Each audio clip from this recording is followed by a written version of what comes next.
está na linha com a gente? A gente chamou ele, que de alguma forma é um expoente, né? Por todo o trabalho, que aliás resta anulado na Operação Lava Jato. Então, foi alguém que em muito tempo enfrentou o sistema para punir políticos. Está na linha conosco, vai conversar com a gente agora. O ex-ministro, ex-juiz Sérgio Moro, hoje senador. Seja bem-vindo, tudo bem? Bom dia. Tudo bem, Kelly, é um prazer estar falando com vocês aí da Rádio Gaúcho. Prazer é nosso, obrigada pela presença. Para começar, senador, o senhor que tem um trabalho muito conhecido dos brasileiros de combate à corrupção, ainda da Operação Lava Jato, eu queria entender do senhor o seu posicionamento, porque a gente viu parlamentares de todos os partidos, de A a Z, de PL ao PT, tentando, ao que parece, se proteger de investigação. O senhor que já esteve do outro lado do balcão, interpreta como? O Congresso está tentando se blindar? Olha, Kelly, eu sou contra, tá, essa PEC, já me pronunciei publicamente. Ontem a minha esposa, que é deputada federal, Rosângela Moro, votou contra o texto da PEC. Eu tenho dito, olha, é o remédio errado para um problema real. Qual é o problema real? Tem havido desrespeito, abusos, principalmente aí do Supremo Tribunal Federal, que claro a gente respeita, mas tem havido esses abusos em relação a uma prerrogativa parlamentar, que é a imunidade material por palavras, votos e opiniões. Então, processos de crimes de opinião contra parlamentares federais, seja senadores ou seja deputados. Isso não poderia acontecer.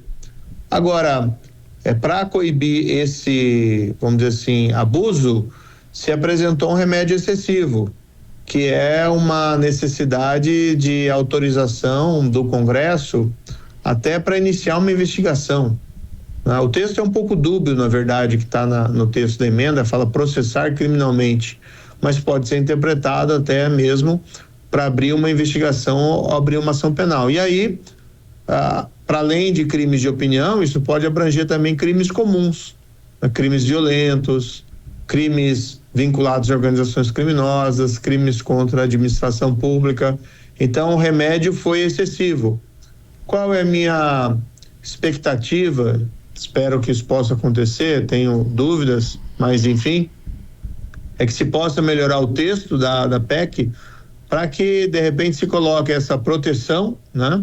Essa blindagem em relação a crimes de opinião, entre aspas. Mas crimes, isso já tem, né, senador? Em tese, eu entendi o que o senhor disse, né? A gente tem um deputado gaúcho sendo processado por uma fala que fez. Sim. Mas essa blindagem, eu não gosto desse termo, porque eu acho que mascara o que realmente é. Mas essa imunidade parlamentar, ela já existe. O que foi dito, o que é dito na tribuna é protegido. Eu lembro do deputado Chico Alencar, que é absolutamente antagônico ao posicionamento do deputado Marcel, defendê-lo que na tribuna ele pode dizer o que ele quiser. Não, mas os processos estão abertos. Eu vou te colocar um exemplo. Eu mesmo estou denunciado no Supremo Tribunal Federal por uma calúnia que não existe. Mas não está condenado, né? Sim, mas o processo, né? O processo não deveria sequer existir, entendeu? Porque na verdade o que acontece? E aqui não é um privilégio. O parlamentar, ele é eleito, e se ele não tiver a liberdade de falar o que ele pensa, inclusive representando, porque está representando a população. Sem dúvida. Se ele está com risco de processo, ele vai se conter e vai evitar se pronunciar sobre, às vezes, temas difíceis. Claro, vou deixar aqui muito claro, eu sou uma pessoa, acho que todo mundo me conhece, sou uma pessoa muito educada, eu não gosto de ofender ninguém, não gosto de usar aí linguagem de baixo calão, mas tem que ter a liberdade de apontar e colocar o dedo, vamos dizer assim, até no olho, na ferida, isso está errado, isso aqui está certo, isso aqui está errado, e inclusive críticas, né? O debate público envolve críticas veementes aí às autoridades. Na verdade, essa é uma imunidade parlamentar, mas no fundo, numa democracia, também as pessoas em geral têm que ter essa liberdade, né? Vou dar um exemplo aqui para você. Eu tenho um aliado político que ele é processado hoje lá no estado do Paraná, na primeira instância, porque em 22 ele sugeriu, né, que o Lula era um ladrão. Eu acho que é uma questão aberta ao debate, porque apesar de ter havido anulação das condenações, foi uma anulação por questões formais, nunca foi declarado inocente. Então a gente está num momento muito delicado aqui no nosso país, no qual a própria imunidade parlamentar, a liberdade dos parlamentares em se pronunciar sobre questões públicas, está sendo colocado em questão. E aí vem esse exagero da PEC, com esse nome da blindagem, que eu também não concordo. Por quê? Olha, se fosse para tratar só, entre aspas, crimes de opinião, concordo.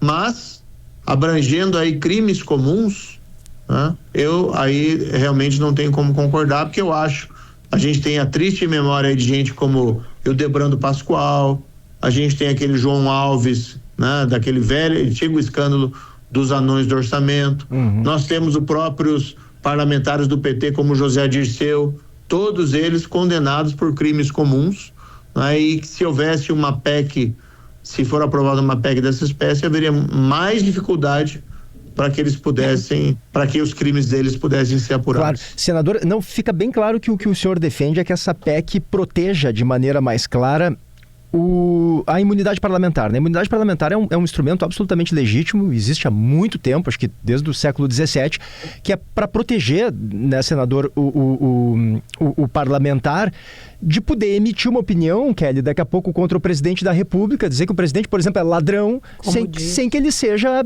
processado por isso. É justo, né, que o parlamentar tenha essa liberdade que talvez não seja alcançada por todos os cidadãos, enfim, faz parte, eu concordo. A questão, me parece, senador, o debate é que a jurisprudência do Supremo, ela diz que nenhum direito é absoluto, né? Nem a liberdade de expressão, nem a imunidade, enfim. Então, por quê? Porque eles precisam ser... Eu não estou aqui, ensinando o padre a rezar a missa, não é? Eu estou dando um contexto, né? Para os nossos ouvintes, inclusive. Todo direito tem que ser harmonizado com outros valores da Constituição, né? Como a dignidade da pessoa humana, o combate ao preconceito, defesa da ordem democrática.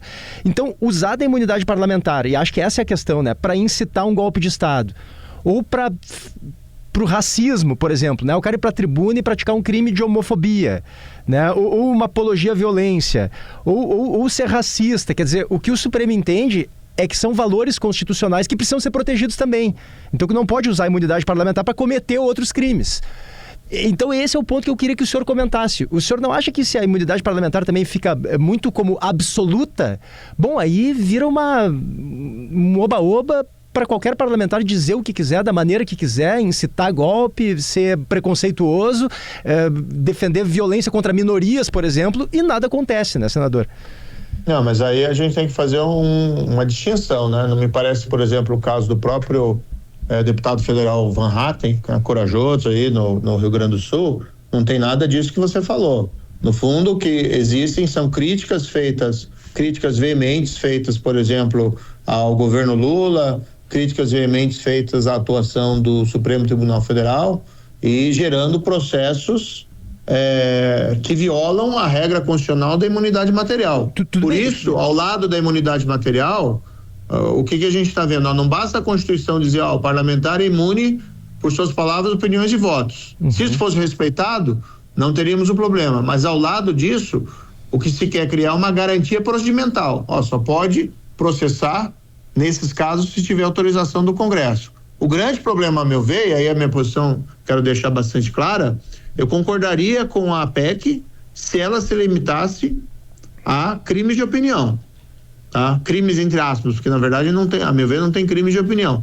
Agora, indo para crimes comuns, podendo abranger crimes praticados com violência, crimes contra a administração pública, ou eventualmente, né, a gente tem uma preocupação hoje de infiltração do crime organizado, seja no domínio econômico, ou seja nas instituições, pode até acontecer, como era o caso do Hildebrando Pascoal, né, o deputado lá da Motosserra, que era alguém integrante de organização criminosa. Então aí está indo longe demais nessa proteção. Agora, o que eu acho, você não, realmente, a pretexto de utilizar a imunidade material, você não pode instigar a violência, incitar a violência contra as pessoas ou coisa dessa espécie, mas não é disso que a gente está falando. Mas é para isso que vai ser usado por alguns deputados, né, senador? É esse ponto que eu queria que o senhor comentasse, assim, como é que se faz para proteger isso. O caso do Daniel Silveira, por exemplo, né? Ele diz que é imunidade parlamentar, enfim, o Supremo entende que ele fez um ataque explícito contra ministros da corte, incitação a atos golpistas, e que isso não é opinião parlamentar, né? Mas é tentativa de obstruir a democracia, por exemplo. Não, mas ali é um caso muito episódico, né? E ali você poderia dizer, vendo mal, ali tem uma questão de ameaça, entendeu? A ameaça não está protegida para a imunidade parlamentar. Então, nesses casos, o senhor defende que o Supremo, aliás, o Ministério Público, possa investigar sem que o Supremo autorize, quando houver algum tipo de, por exemplo, ameaça a minorias, apologia da violência? Não, veja, o que a gente está falando aqui, né, Gabriel? Vamos colocar uma garantia procedimental para preservar a imunidade material, né, que o Congresso possa fazer uma análise. Entendeu? Esse caso, né, para a gente poder diferenciar casos como o Van Hatten com casos de outras situações. O meu caso, né, vou colocar aqui, eu estava numa festa junina, né, muito antes aí, inclusive de ter assumido o mandato de senador, e fiz ali uma piada, uma brincadeira, né, que interpretaram lá como um crime contra a honra, e de repente estou sendo processado no Supremo. Eu acredito que essa ação não vai dar em nada, mas a meu ver é um absurdo por si só existir essa ação penal lá no Supremo Tribunal Federal. Não tem nenhuma incitação ali à violência, não tem nenhuma ameaça, né? Então você dizer, por exemplo, olha, eu discordo dessas anulações de condenações da Operação Lava Jato, isso está abrindo porta para impunidade, para a prática de novos crimes, como é o caso aí da CPMI do INSS. Vai ser processado por conta disso? Vai se entender que é um crime contra a honra da instituição, um ataque à instituição? Não concordo. Eu acho que nem o parlamentar e nem as pessoas comuns podem ser processados por esse tipo de afirmação. Vou ter que insistir nisso, senador. Quando um parlamentar usar a tribuna, se vier usar, né, para defender, por exemplo, violência, ou, por exemplo, ataques ao Estado Democrático, ou, por exemplo, racismo ou homofobia, quem é que vai dizer se ele pode ser processado ou não? É o Congresso que vai ter que dizer? Eu acho que é o Congresso que tem que fazer uma avaliação do alcance da imunidade material nesses casos. Aí vai poder diferenciar o joio do trigo. Mas aí é ruim. Agora, da forma como você coloca, parece que tem todo dia alguém subindo lá e fazendo incitação à violência. Não tem nada disso acontecendo. Não é que tenha todo dia, mas é uma preocupação que me parece legítima. Não, mas aí vamos colocar todo mundo, vamos esvaziar a imunidade material, porque existe a possibilidade disso acontecer, né? Então vamos aí, para que daqui a pouco já não precisa mais de Congresso. O representante tem que ir lá com liberdade de falar e saber, olha, eu não vou falar e não vou ser processado, né? O caso que você está falando é uma exceção da exceção, né? Então, o que acontece é que existem casos concretos, tem o Nicolas, tem o Van Hatten, tem o meu próprio caso que mencionei, entendeu? Agora, a questão o que a gente tem que colocar bastante distinto é uma situação, olha, o parlamentar que comete um crime contra a administração pública, que comete um crime de violência, aí não tem por que ter uma proteção tão exagerada assim como proposta nessa PEC em discussão na Câmara. Tá certo. Senador, o senhor escreveu um artigo para a Gazeta do Povo com o título Anistia Já, por uma saída legal e pacífica para o Brasil. As informações que chegam para a gente de Brasília dão conta de que parte dos parlamentares do PT, por exemplo, votou a favor da PEC da blindagem em troca da desidratação do projeto de anistia ampla, geral e restrita, num acordo ali formado com o Hugo Mota e Arthur Lira. O senhor é contra a PEC da blindagem mais pelo conteúdo dela, como está dizendo até aqui, ou mais por conta dessa contrapartida que o senhor certamente desgosta, já que é favorável à anistia? Não, acho que são duas coisas, para mim são duas coisas separadas, tá? Eu decido aí com base em princípios. A questão da anistia, eu tenho me pronunciado, aqueles manifestantes do 8 de janeiro, a punição é excessiva. Acho que ninguém em sã consciência pode defender que uma senhora mãe de família que pinta de batom uma estátua, fique 2 anos em preventiva, como ficou. Mas já está em domiciliar, né? Já está autorizado a domiciliar. Ficou 2 anos em preventiva, Kelly. Ficou 2 anos e nessa anistia light que está sendo discutida, ela teria pena reduzida, né? e depois ficou 14 anos, né? 14 anos agora condenada, mesmo em prisão domiciliar, 14 anos porque pintou de batom uma estátua, ou que o outro lá sentou na cadeira do ministro. O pessoal que invadiu lá errou, pessoal que quebrou patrimônio público errou, mas foi uma minoria. Eu conheço gente, fui visitar na cadeia, gente simples, lavrador, dona de casa, pessoas que se excederam naquela lógica de emoção de turba e estão lá presas há 2 anos, mais de 2 anos. É uma coisa assim, para mim, cruel, entendeu? Então tá na hora sim de aprovar essa anistia e esse pessoal voltar para casa.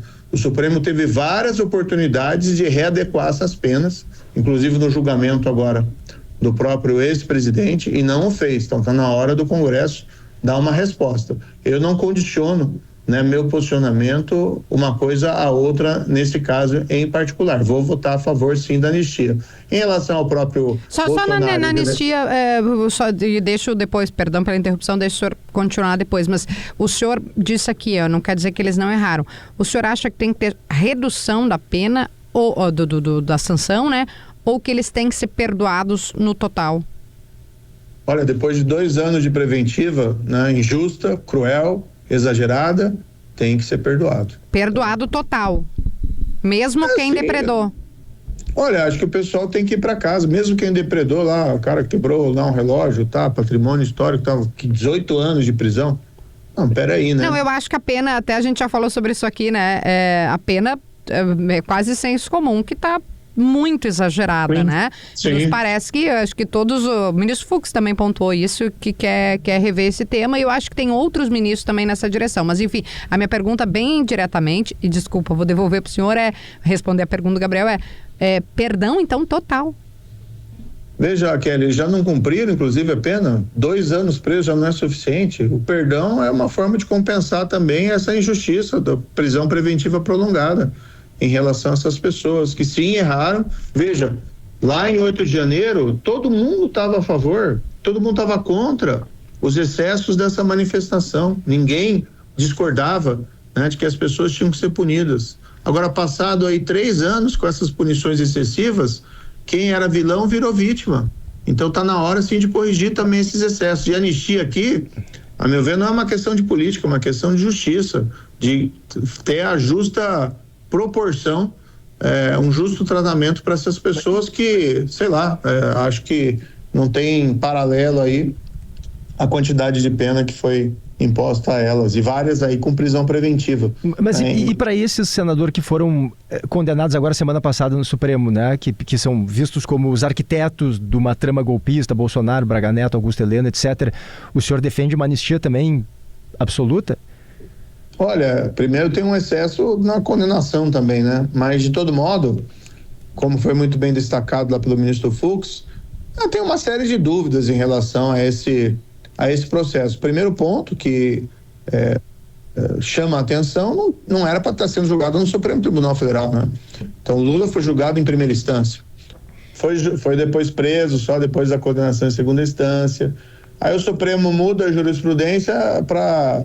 né, aparentando aí para julgar o Bolsonaro. Então tem uma série de problemas nesse processo em particular. Sim, que a meu ver justificam também a anistia. Processual, né, senador, assim, que acaba sendo um pouquinho abstrata, assim, para as pessoas de um modo geral. Claro, é algo que precisa ser debatido, mas o mérito da questão, né, que se houve ou não uma trama de golpe e que merece ser anistiada por isso, qual é a sua posição? A gente tem que buscar uma pacificação do país. Eu, sinceramente, tenho dúvidas aí se a gente pode falar que houve uma tentativa, de fato, em relação a esse... Houve lá que a gente... O senhor acha que não houve? O senhor tem dúvidas? Especulações, conversações, tal, etc. Mas o decreto lá que se colocou muito não foi assinado, né? Foi assinado? Não foi assinado. Então não houve ali uma desistência de algo que eventualmente estavam se ali cogitando. Enfim, de todo modo, acho que uma pena de 27 anos, né, para esse cenário me parece igualmente exagerado, né? E o país aí precisa de uma pacificação. Eu acho engraçado que o pessoal fala muito disso, mas também ninguém se incomoda muito aí com a anulação dessas condenações do pessoal que roubou, né, saqueou a Petrobras durante anos, e aí tem essas anulações, ninguém entende por quê. Sérgio Cabral na piscina lá tomando drink, fazendo vídeo vindo da nossa casa. Eu acho um absurdo tudo isso, entendeu? Não, claro que incomoda. Então, mas o presidente Lula, por exemplo, ficou preso 2 anos, né? O que o senhor está defendendo é que eles, pelo que eu estou entendendo, é que nenhuma pena eles cumpram. Que seja uma anistia absoluta sob esse argumento de que isso vai pacificar o país. Não, se eu tivesse convicção de que teria havido tentativa de golpe, né? Tivesse ali tentado, tanque na rua, alguma coisa dessa espécie, eu concordaria com a punição. Na forma como foi, eu tenho ali sérias dúvidas.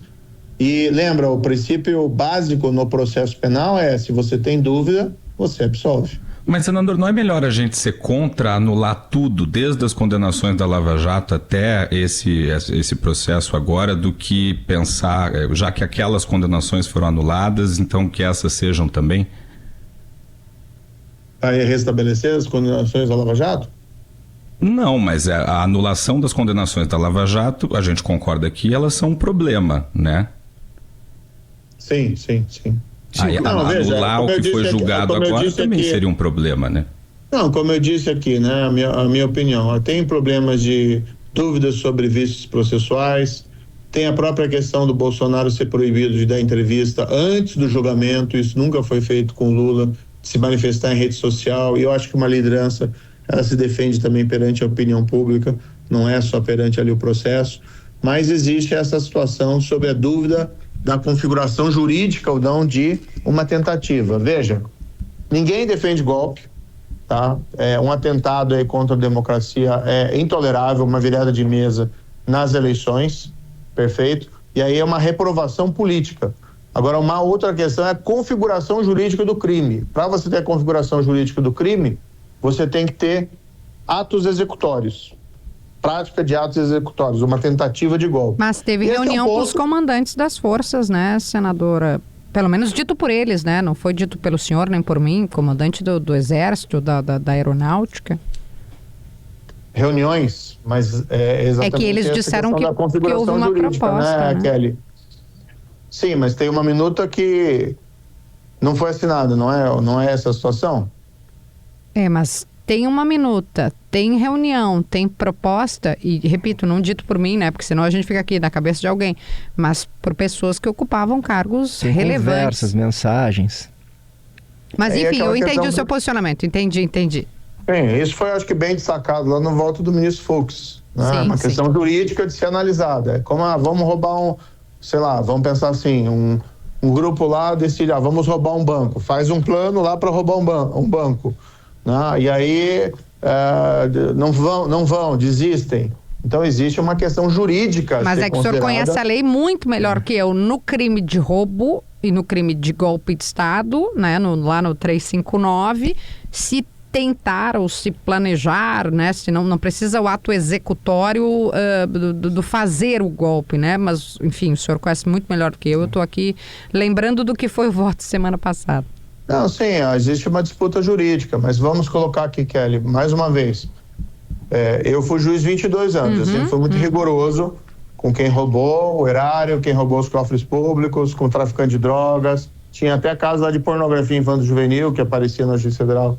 Que, aliás, na PEC da blindagem não vai ter que precisar pedir autorização, né? Um absurdo. Mas essa é uma questão interessante. O senhor era visto como um juiz punitivista, né? Assim como o ministro Fux, e agora dá a impressão de serem bastante garantistas. Parece eu sempre fui um juiz justo nas minhas decisões. Eu aplicava a lei na forma da justiça. Agora, existe um princípio básico, que é o seguinte: na dúvida, no processo penal, você absolve, porque você não pode correr o risco de condenar um inocente. Então, nesse caso, né, há uma dúvida razoável se houve tentativa em relação a esse golpe, né? Posso fazer pergunta para vocês. E aí, vocês tiram suas próprias conclusões. Eu acho que existe essa dúvida razoável. Perfeito. Que é mais um motivo que justifica a aprovação de uma anistia, sem que se diga, essa anistia vai gerar impunidade. Né? É uma situação diferente. A Petrobras, alguém tem dúvida que a Petrobras foi roubada até o osso durante os governos do PT? Ninguém tem dúvida disso. Então, cabe a condenação. Senador, quero agradecer muito. Eu preciso encerrar por causa do tempo, né? Mas quando a gente falou que ia entrevistar o senhor, veio uma pergunta, né? Eu acho que até entendo o posicionamento desse ouvinte, que é se o senhor segue trusting... como é que eu conjugo trust? O senhor segue trustando no Fux? Eu acho que o ministro Fux é um ministro muito competente, veio da magistratura e fez um voto bastante sereno. Eu acho que o país hoje tem um problema dessa polarização exacerbada, que quando você vê uma discordância, e ali dele foi um voto fundamentado, as pessoas, às vezes por terem um lado político, acabam demonizando a divergência. Eu acho que isso faz mal para a nossa democracia. Acho que a democracia é um espaço da gente ter divergências razoáveis. Mas o voto do ministro Fux foi bastante sólido. Sim, é um ministro que merece a confiança de todos os brasileiros. Senador, obrigada pela entrevista, pela conversa. O senhor sempre muito disponível aqui para a Rádio Gaúcha, né? A gente sublinha essa disposição de conversar conosco, com os nossos ouvintes.